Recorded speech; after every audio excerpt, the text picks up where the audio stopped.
Street culture. Street culture. Street culture. Alors il place le V. Celui qui est vain, sans victoire devient victime sans aveu, qui vire avare de verre, car le vrai s'évente comme à la vindicte, quand se dévalue même les vœux, et que ivre sa vie s'envole aux quatre vents. Wow. Le slam, tout le monde peut en faire. Il n'y a pas d'histoire de niveau, il y a juste histoire d'amour, d'envie et de partage. Je suis venu au slam par le rap. Bien que ce soit deux disciplines distinctes, il y a beaucoup de ponts. En fait, moi, j'ai commencé à rapper à l'âge de 17 ans. Je suis un homme de scène avant tout. Et moi, ce que je fais, c'est principalement par le biais de l'association Street Def Record, dont je fais partie des cofondateurs. En fait, on fait plusieurs choses. Bon, on fait donc les visites en poésie. On va dans un musée, dans un quartier, dans une salle de concert. On raconte le lieu ou les œuvres par le biais de slam, de rap ou de poèmes. En fait, quelqu'un qui n'a pas l'habitude d'aller au musée, soit a peur, soit trouve ça trop étranger pour lui, l'idée, c'est de le faire venir dans un musée par une forme artistique qui lui est plus familière. Et quelqu'un qui fréquente le musée habituellement, c'est de faire en sorte qu'il voit le musée différemment. Et si ces gens-là peuvent se rencontrer, on a tout gagné. Et bienvenue dans la maison des horreurs. Pour un mec comme toi, c'est un lieu de valeur. Street. Moi, ça me traverse de part en part. Alors, du génie Léonard au grand Godard, sous un requiem de Mozart, me voilà the artiste de mon 7e art. Évidemment, on fait des ateliers d'écriture, d'oralité. Et pour nous, c'est super important. La poésie se dit.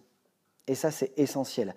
Et quand je dis la poésie, je parle tant du slam, du rap, que de ce que les gens appellent la poésie, qui n'est qu'une forme parmi tant d'autres. Je suis déjà allé en donner en primaire, collège-lycée, c'est le plus régulier. On a ouvert, avant chaque scène slam, ou pourquoi pas, un vendredi par mois, un atelier d'écriture gratuit et ouvert à tout le monde. Et on est là, en fait, pour leur montrer qu'ils sont capables.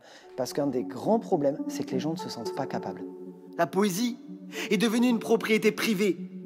Un palais précieux et mièvre, une forteresse où la noblesse manœuvre. Dans ma vie, le rap, le slam et les arts martiaux ont le même statut, ça m'a sauvé la vie.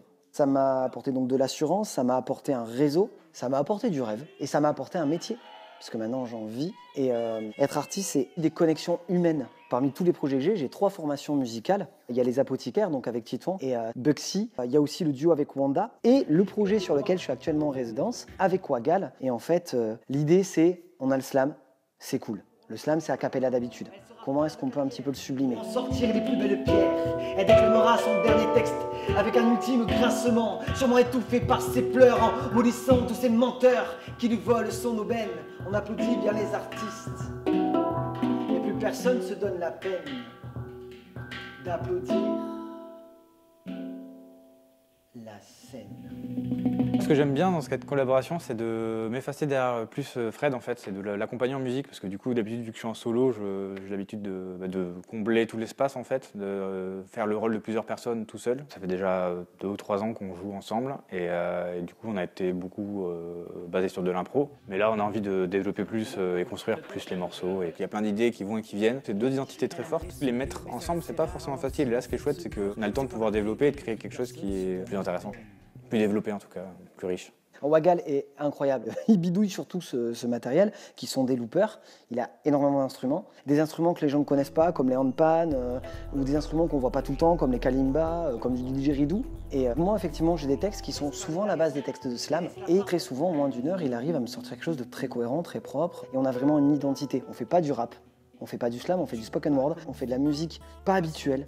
Et moi, j'ai l'impression qu'on crée quelque chose d'assez nouveau. Et quelque chose de nouveau, ça peut nous faire que du bien quand c'est de l'artistique. Street culture.